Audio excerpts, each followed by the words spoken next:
It's definitely helpful to pray for your hurting friends. One step further would be do this.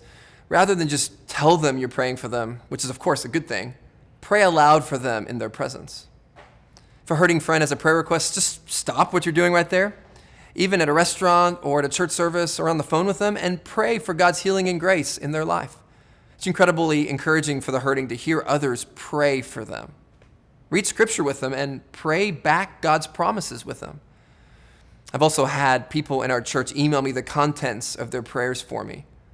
I'm so encouraged when I open up my email from Aaron or Julie or Sue. It's a joy to know that people are praying for me. It's also helpful to remind your hurting friends that God does indeed move through the prayers of his people. Remind them of God's power in prayer. This is how he's sovereignly chosen to work through his people. He's ordained the prayers of his people to be the conduit of his action in the world.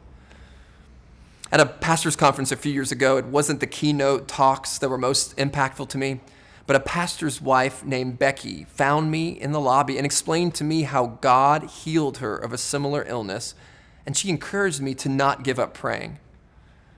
I remember walking back to my hotel room that night, and I realized that I had actually stopped praying for healing.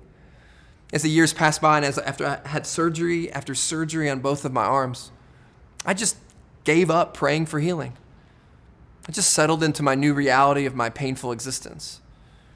Becky's story was just the jolt that I needed to remind me that God is all-powerful and could heal me. God moves through the prayers of his people.